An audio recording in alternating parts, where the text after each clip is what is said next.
ग्रंथराज पूर्णचंद सारथी ज्ञान तत्व प्रज्ञापन अधिकार और इसकी 33 नंबर की गाथा स्वाध्याय में चल रही है। इसमें केवल ज्ञान और शुद्ध ज्ञान की केवल ज्ञान से तुलना की गई और एक ही आधार पे की गई, सर्वथा नहीं है। और केवल ज्ञान क्यों कहा जाता है, इसकी बात यहाँ देखो। कल हमने एक बात जानी थी कि भगवान केवल ज्ञानी क्यों है। तो नियम सार जी में ऐसा आया है कि भगवान की कोई इच्छा नहीं, वे बिना इच्छा के जानते, मतलब इच्छा रहे तो है ना अकेले, इसलिए जानते हैं। तो जानते हैं तो इसलिए वे केवल ज्ञानी। एक तो ये बात। दूसरी बात, इस प्रकार से भी कहा जा सकता है कि जो भगवान है उन भगवान के केवल एक ही ज्ञान है। संसारी जीवों के कितने ज्ञान हो सकते हैं? 4 तक हो सकते हैं। गणधरों के होते हैं ना 4 ज्ञान के धारी पे। अपन वर्तमान में 2 ज्ञान के धारी, लेकिन भगवान के एक ही ज्ञान है। वे केवल ज्ञान, एक ज्ञान वाले, केवल एक ज्ञान वाले, इसलिए उनको केवल ज्ञान कहा है। ठीक है। अब यहाँ तीसरा प्रकार बताया, कौन सा? कि भगवान केवल आत्मा को जानते हैं। केवल माने अकेले आत्मा को जानते हैं, परिपूर्ण आत्मा को जानते हैं, अखंड आत्मा को, निरालंब आत्मा को जानते हैं। उनके जो ज्ञान की पर्याय है वो ज्ञान की पर्याय अपने आत्मा को जानते और कुछ नहीं जानते। और कुछ नहीं जानते, लोग को नहीं जानते। तो ये लोग को जानते हैं, व्यवहार कल बताया था ना। लेकिन फिर वास्तव में किसको जानते हैं? जानने का मतलब क्या है कि वे अपने को जिस प्रकार से जानते हैं उस प्रकार से लोग को नहीं जानते हैं।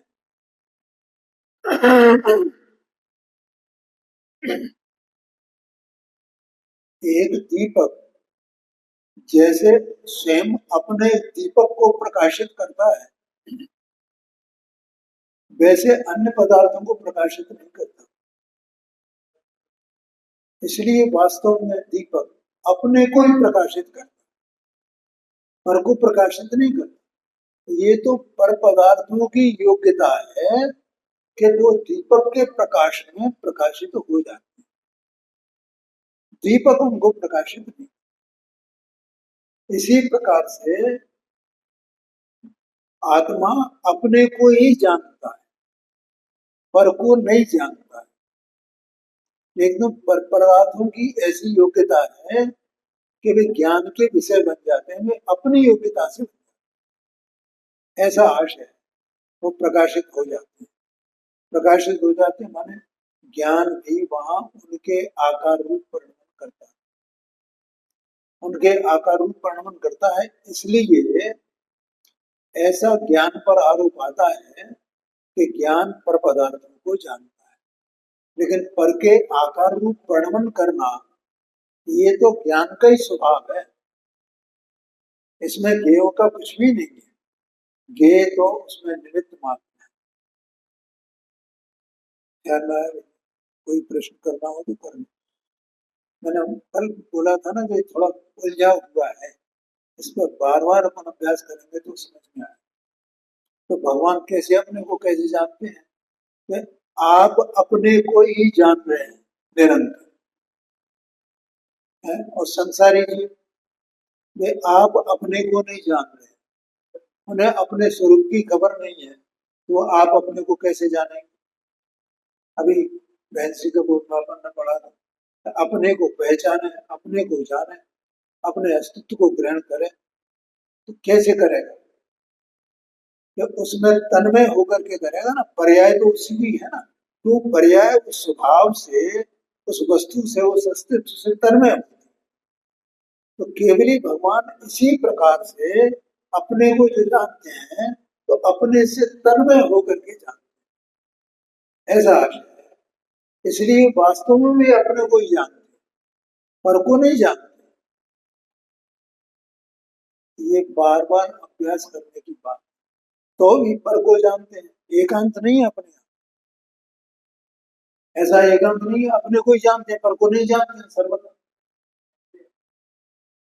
पर को जानते हैं, लेकिन पर को जानना वो व्यवहार, क्योंकि भगवान के केवल ज्ञान रूप का जो ज्ञान का परिणमन है, ज्ञेयों के आकार रूप परिणमन करने का उनका जो स्वभाव है, उस स्वभाव का जो पर्याय में व्यक्तता है, तो उसमें लोकालोक निमित्त है ना, समझ में आया? इसलिए उस निमित्त निमित्त भाव को देख करके उसे व्यवहार कहा जाता है। लेकिन भगवान वास्तव में किसको जानते हैं? तो अपने को जानते हैं, अपने से तन्मय है, लेकिन वे लोकालोक से तन्मय नहीं होते, ऐसा आशय है। तो यहाँ कहते हैं केवल आत्मा को जानते हैं। उसी प्रकार तीसरी लाइन के अंदर हम भी क्रमशः परिणमित होते हुए, देखो भगवान का केवल ज्ञान कैसा है कि वो क्रमशः परिणमित नहीं होता है, और छदमस्त जीवों का ज्ञान वो कैसा है, वो क्रमशः परिणमित होता है। कितना मतलब कितना मत ज्ञान पूर्वक श्रुति ज्ञान होता है। मत ज्ञान भी दर्शनोपयोग पूर्वक मत ज्ञान होता है, दर्शनोपयोग पूर्वक मत ज्ञान होता है, मत ज्ञान पूर्वक श्रुति ज्ञान होता है। श्रुति ज्ञान से भगवान जान को आत्मा जानता है। तो ऐसा आचार्य कह रहे हैं, हम भले ही छदमस्त हैं और हमारा ज्ञान क्रमशः परिणमित होता है, एक एक के को एक एक बार में जानता है, और अवग्रह इहा अवाय धारणा इस प्रकार से परिणमित होता है। तो ये इतने प्रकार से क्रम से परिणमित होता है ना, है? स्मृति प्रतिविज्ञान तर्क अनुमान आगम सब एक ज्ञान के परिणमन है। तो इस प्रकार से क्रम से परिणमित होता है। यहाँ कहते हैं क्रमशः परिणमित होते हुए कितने ही चैतन्य विशेषों से युक्त श्रुत ज्ञान, जो श्रुत ज्ञान है वो कैसा है, कितने ही चैतन्य विशेषों से युक्त है। और भगवान का जो केवल ज्ञान है वो समस्त चैतन्य विशेषों से युक्त है। बोलो ख्याल में है ना? देखो अपना ज्ञान अभी अपन ने बोला था, ये जो श्रुत ज्ञान है ना, आचार्य ज्ञान है, जो श्रुत ज्ञान है और केवल ज्ञान में क्या अंतर है, उसकी क्या विशेषता है केवल ज्ञान की? दर्शनोपयोग और ज्ञानोपयोग एक साथ होता है, लेकिन श्रुत ज्ञान में दर्शनोपयोग और ज्ञानोपयोग एक साथ क्या होगा, समझ में आया? एक साथ नहीं होता है, वो क्रम से होता है, अभी बताया। दूसरा क्या है, अभी क्रम क्रम से परिणमित होता है, उनका ज्ञान एक साथ सभी ज्ञों को एक साथ जानने वाला है ना, 100 पर सबको एक साथ जानना। तीसरा कि जैसे केवल ज्ञान सारे जितने अनंत गुण अनंत पर्याय हैं उन सबको एक साथ जानता है, और वो प्रत्यक्ष कहा जाता है, इसलिए आत्मा से ही सीधा जानता है, प्रत्यक्ष कहा जाता है। लेकिन शुद्ध ज्ञान है वो परोक्ष कहा जाता है, तो शुद्ध ज्ञान में ये जो भेद है वे जानने में नहीं है। शुद्ध ज्ञान जो अनुभव करता है तो केवल स्वभाव मात्र को पकड़ता है।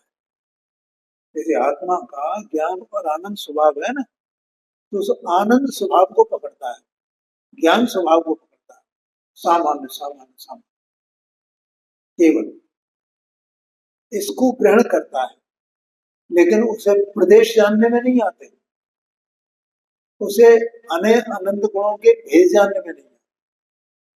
असंख्यात प्रदेश है ना आत्मा के, अनंत गुण है ना आत्मा में, तो उनका भेद जानने में नहीं आता है, आगे पीछे की पर्याय जानने में नहीं आता उस काल में, जिस काल में वो आत्मा को जानता है, ऐसा आशय है। इसलिए यहाँ ये कहा कि कितने ही चैतन्य विशेषों सहित, लेकिन कितने ही चैतन्य विशेषों से रहित, ऐसा हो गया ना उसमें, नहीं आएगा। हाँ जी। देखो अभी यहाँ क्या चर्चा चल रही है, अभी कोई बात, आत्मा का जब अनुभव होता है, अनुभव करता है, इसमें अनुभव शब्द आया है मेरे ख्याल से, देखना जरा, आत्मा को आत्मा से आत्मा में अनुभव करने के कारण आया ना, अनुभव करने के कारण ऐसा आया ना, तो यहाँ अनुभव की बात है। अनुभव माने पर्याय अपने द्रव्य से या स्वभाव से तन्मय, ठीक है। लेकिन आचार्य देव ने जो 47 शक्तियां जानी, तो वो एक एक करके भेद करके जाने ना, तो वहां विकल्प उत्पन्न हुआ ना। आत्मा में जिस समय में तन्मय होकर के आत्मा का अनुभव करते हैं, शुद्धोपयोग रूप परिणमित होते हैं, तब भेद जानने में आता है।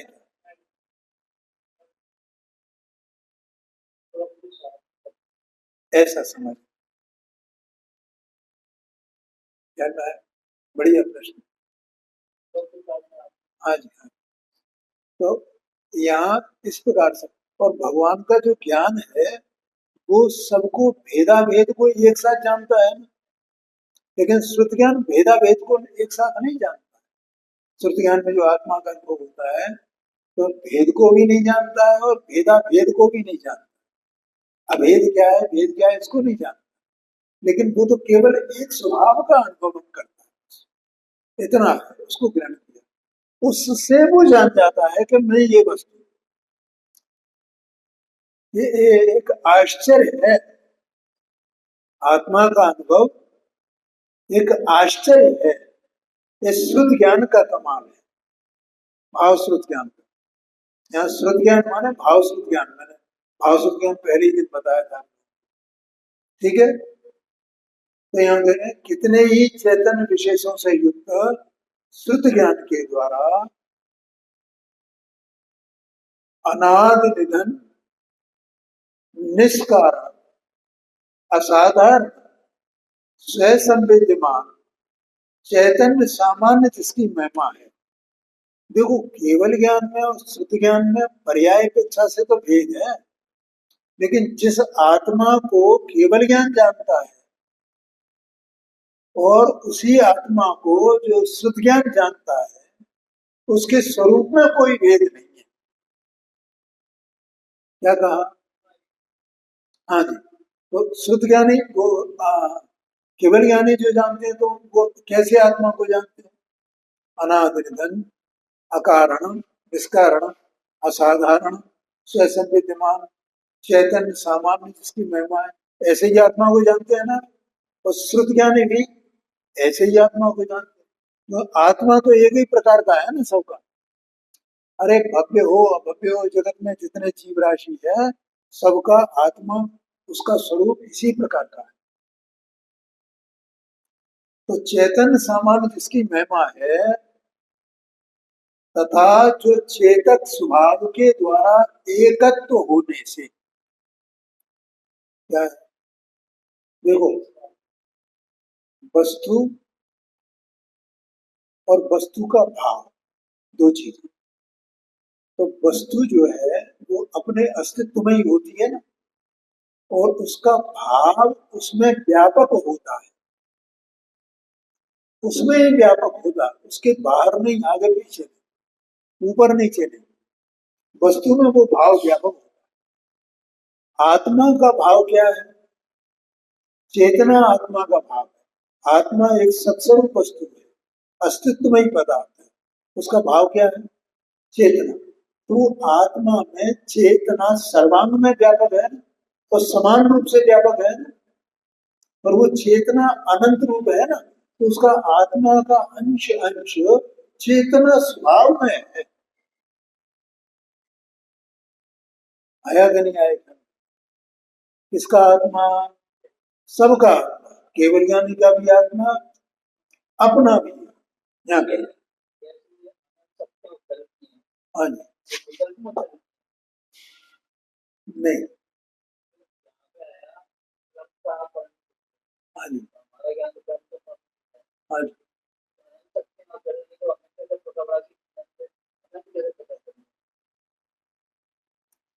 यही तो बात है। देखो,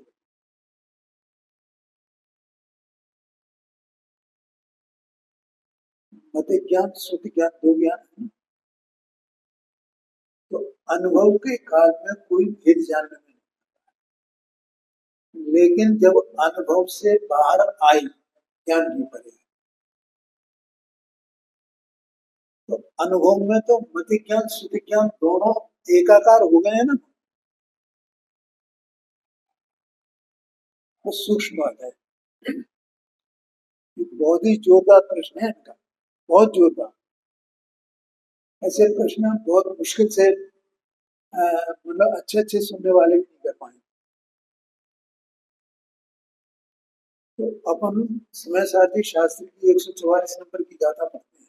उसमें टीका में है कि मति ज्ञान के विशेषों को भी मति ज्ञान की पर्यायों को अंतर्मुख करके और श्रुत ज्ञान की पर्यायों को भी अंतर्मुख करके, ऐसा आता है उसमें। मैं देखना जरा समय सारथी होगा, मैं उसके उसके शब्द पढ़ करके बता। बहुत ही जोरदार प्रश्न है।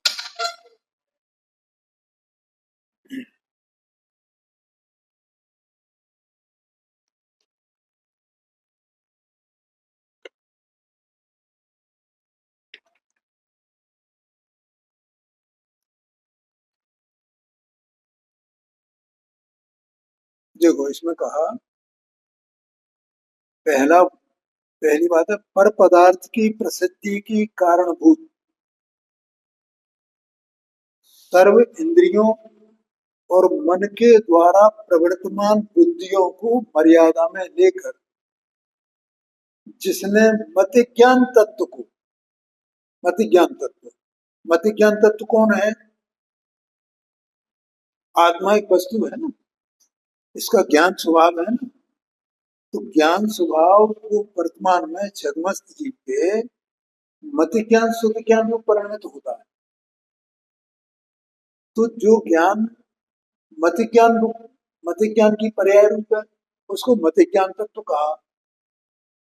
और जो श्रुत ज्ञान की पर्याय रूप होता है, जो ज्ञान का अंश, उसको श्रुति ज्ञान तत्व कहा।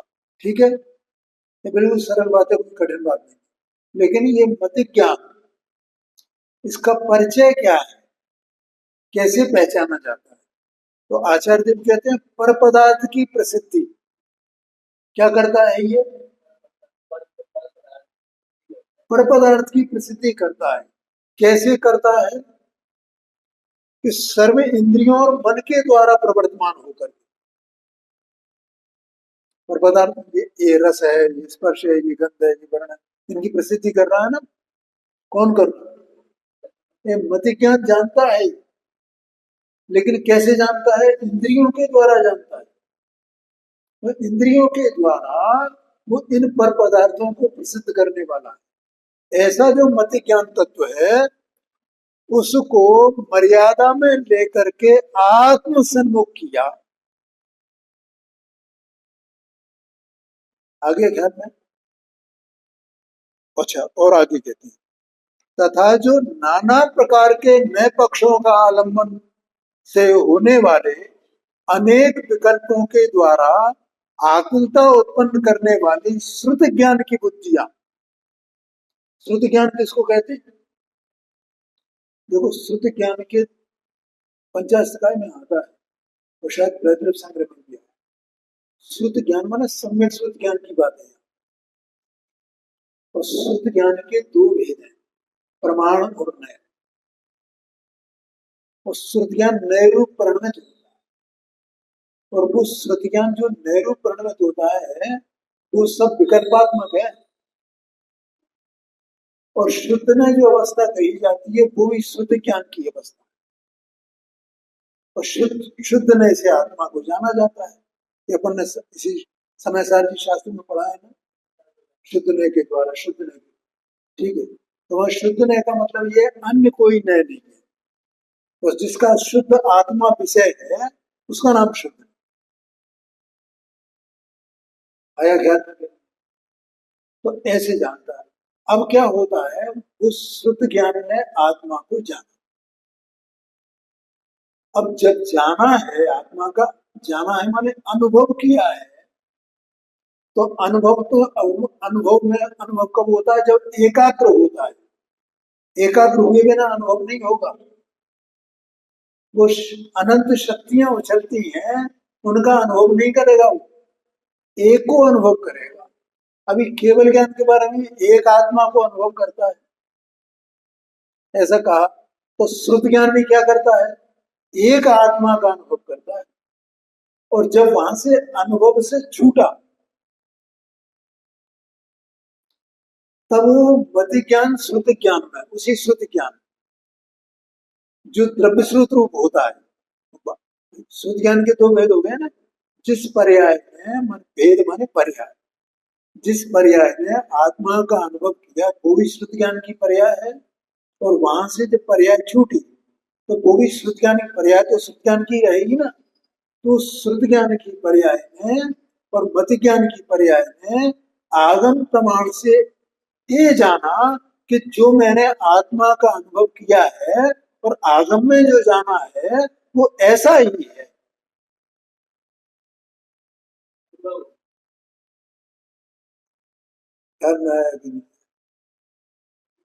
ठीक है, तो आगम ने क्या बताया, भगवान ने क्या बताया, क्या वहां जो आत्मा में अनंत शक्तियां उछल माने पर्याय में व्यक्त होती है। लेकिन पर्याय के भेद का अनुभव करने जाए तो अनुभव नहीं होगा कि मैं इन शक्तियों को, ऐसा गुरुदेव जी के व्याख्यान में शक्तियों का जो व्याख्यान है उसमें बार बार ये बात आती है।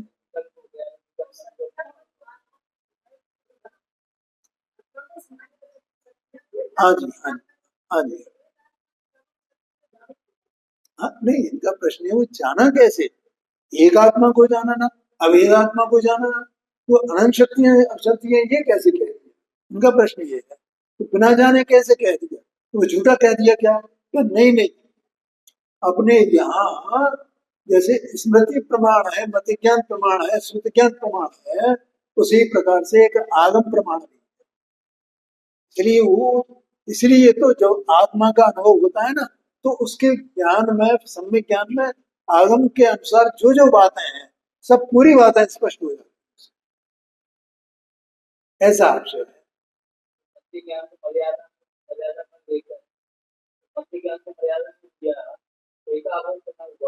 हाँ जी, हाँ है जी।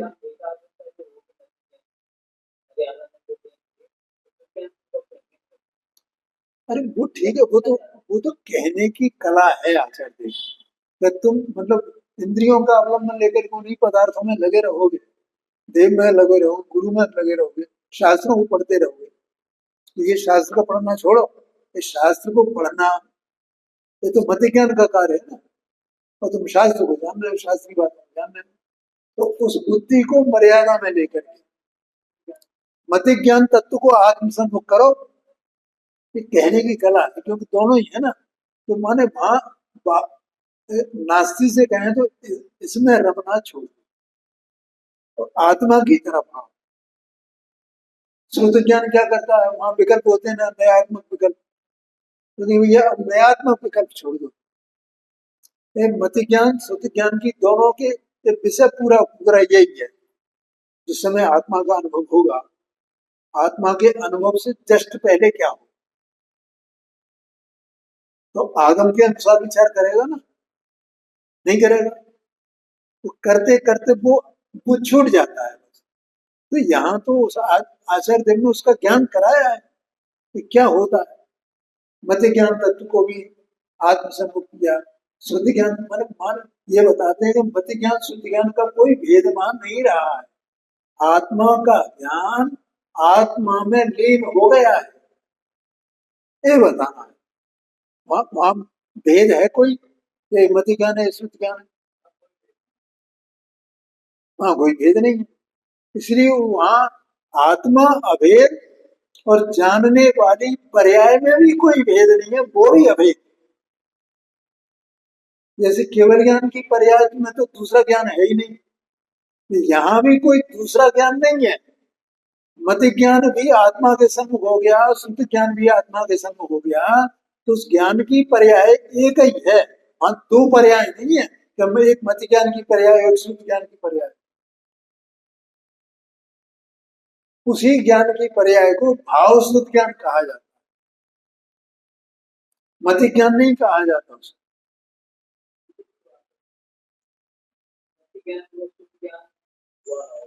हाँ जी,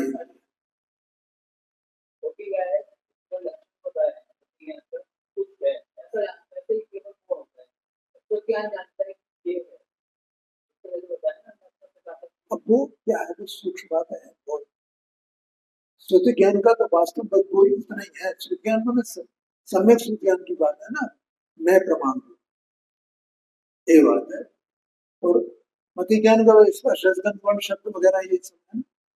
अब यहाँ शब्द की माने ये देख रहे हैं अपन यहाँ पर, तो ये मति ज्ञान का काम है। और मति ज्ञान ने इसको जाना, और इससे वो पदार्थ है, वो पदार्थ को जाना, इसका विषय भी पदार्थ, ठीक है। और फिर श्रुति ज्ञान ने कुछ और जाना। हाँ जी, तो वो मति ज्ञान, और अपन ये उसमें कोई कुछ नहीं कर सकते हैं कि कब मति ज्ञान हुआ, कब श्रुति ज्ञान, ठीक है। और अपना तो ज्ञान तो अज्ञान में ज्ञान है ना, अपना काय का मति ज्ञान श्रुति ज्ञान, वो तो कुमति श्रुति ज्ञान है, ठीक है। लेकिन जिनको सम्यक श्रुति ज्ञान भी हो, सम्यक मति ज्ञान भी हो, तो वहां भी श्रुति ज्ञान का विषय क्या है, क्या जानता है? तो प्रमाण और नए रूप है, तो नए का जो विषय होगा उस प्रकार से वो जाने। वस्तुएं अलग अलग, पदार्थ अलग अलग, ऐसा उनको अलग अलग जानना, ठीक है। और उनके निमित्त निमित्त भाव को जानना। तो एक में निश्चय आ गया, एक में व्यवहार आ गया, और निश्चय व्यवहार दोनों का एक साथ ज्ञान होना, ये प्रमाण ज्ञान होना, ये श्रुति ज्ञान का काम है। ऐसा है। और वही श्रुति ज्ञान जो मति ज्ञान पूर्वक हुआ, वो श्रुति ज्ञान, वो श्रुति ज्ञान आत्मा के माने उसके स्वरूप को, उसको अनुभवता है, और कुछ हुआ ही नहीं है वास्तव में, उसको अंतर्मुख हुआ और आत्मा का अनुभव, इतनी बात है। तो यहाँ तो कह रहे हैं आत्मा की विशेषता बताई कि केवल एक आत्मा का अनुभव करते हैं, ये बात बता रहे हैं ना, ऐसा कहते हैं। देखो क्या कहा, जिसकी महिमा है तथा जो चेतक स्वभाव के द्वारा, देखो अभी चेतक स्वभाव मैंने बता दिया ना भैया, वो व्याप्य व्यापक बना है बस उसमें, स्वभाव का वस्तु के साथ में, उसके अस्तित्व के साथ में व्याप्य व्यापक बना, वस्तु है, वस्तु का अस्तित्व है, ठीक है। और उस अस्तित्वमयी वस्तु का एक भाव है ना, वो भाव क्या है, वो चेतक बना है। तो वो चेतक बना उसमें व्यापा है ना, एक में, इसका मतलब वो जो सत वस्तु है उसे चेतक कहो या सत कहो, एक ही बात है। वही सत है, वही चेतक है, अस्तित्व की अपेक्षा से वो सत है, और स्वभाव की अपेक्षा से वो चेतक है। ऐसा एक चेतक स्वभाव में, ऐसा कहा ना, चेतक स्वभाव के द्वारा जो एकत्व होने से, माने अकेला चेतक स्वभाव है वहां, अकेला चेतक स्वभाव, उससे एक होने से केवल है, अकेला है, एक है।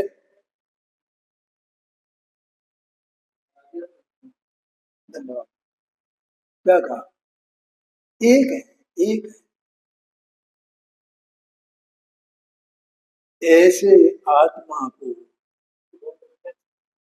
आत्मा से, आत्मा में तो भगवान लोकालोक को जानते तो ऐसे जानते हैं क्या? क्या नहीं, ऐसे नहीं जानते हैं। और वो जानना भी उपचार मात्र भैया, उसको तो बार बार विचार करना आप कि वो उपचार कैसे, उपचार कैसे। उसका लोकालोक के जानने का निषेध भी नहीं है, सर्वथा नहीं है ऐसा। इसमें यही बात बताई गई है। तो पदार्थ ज्ञानगत है ना, और ज्ञान पदार्थगत है ना, ऐसा सिद्ध हो गया ना। इसका मतलब लोकालोक को जानते हैं, लोकालोक को जानने की सिद्धि है कि पदार्थ ज्ञानगत है और ज्ञान पदार्थगत है। ये लोकालोक के जानने की सिद्धि होती है। इसलिए भगवान पर को नहीं जानते ऐसा सर्वथा नहीं है। तो कोई अपेक्षा है, जिस अपेक्षा से ये बात कही जाती है कि भगवान लोकालोक को नहीं जानते, क्योंकि वास्तव में भगवान किसको जानते हैं? आत्मा से, आत्मा में आत्मा को जानते। तो ऐसे ही ये श्रुत ज्ञान भी, तो आचार्य देव कहते हैं हम श्रुत ज्ञान है, अपने श्रुत ज्ञान के द्वारा केवल एक आत्मा का, इस चेतक स्वभाव वाला जो अकेला एक आत्मा है, उसका अनुभव करते हैं। उस कारण से हम हम कौन है? उस कारण से हम श्रुत केवली हैं। भगवान केवली हैं, हम श्रुत केवली। भगवान केवली क्यों है? तो केवल ज्ञान के द्वारा अनुभव, उसी आत्मा का अनुभव करते हैं, वैसे ही आत्मा का अनुभव करते हैं। और हम भी अपने आत्मा का, आत्मा में आत्मा से आत्मा को अनुभव, ऐसा करें। इसलिए हम श्रुत केवली हैं। इसलिए विशेष आकांक्षा के क्षोभ से बस हो कि मुझे केवल ज्ञान प्राप्त करना है, ऐसी जो किसी की आकांक्षा हो, तो उसकी भैया उसकी आकांक्षा की जरूरत नहीं। केवल ज्ञान का प्रयोजन क्या है? केवल ज्ञान क्या कर रहे हैं? तो वो तुम यहाँ भी कर सकते हो ना।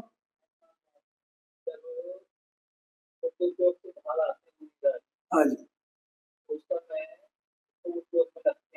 हाँ जी,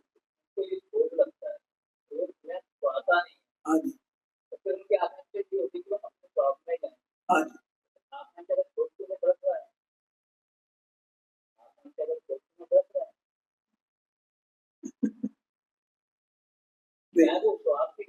कोई बात, देख कि गुणराज शुभोग योग में आए, ठीक है, तो अपन करणात योग से विचार करें, गुणराज शुभोग योग में क्यों आए, और द्रव्यान योग से विचार करें। द्रव्यान योग से विचार करें तो गुणराज की स्थिरता कम है, इसलिए शुभोग योग में आए। करणान योग से विचार करें, चारित्र मोहनी कर्म का उदय है, संयमन कसाय का, ठीक है। अब मुनिराज फिर वहीं जाना चाहते हैं, यहाँ से आए थे, तो ये भी तो चारित्र मोहनी का उदय ही है। कहाँ जाएगा? आकांक्षा किसमें जाएगी? जो उन्हें नहीं सुहाना और जो न सुहाना विकल्पात्मक है, तो वो विकल्प भी किसके कारण से है? वो उसी के खाते में है ना। शुभोपयोग रूप परिणमित होना, और वो आकांक्षा भी उसी शुभोपयोग में जाएगी, और उसका कारण वही मोहनी का प्रतीक उदय है, ऐसा समझ। और फिर वे अपने बल से, माने मुनिराज, माने मुनिराज का जो उपयोग है वही तो मुनिराज है, और कौन है? अपने बल से वो उपयोग उससे छूट करके स्वभाव में चला जाता है। वो स्वभाव का ही बल है उसमें, और किसका बल? ऐसा सहज में कि वो सब परिणाम होता है, वो वस्तु का स्वरूप ही ऐसा है। ऐसा आशा है, सहज सहज सहज सहज, सब सहज। आया क्या? ऐसा समझ, समझ हो गया। आया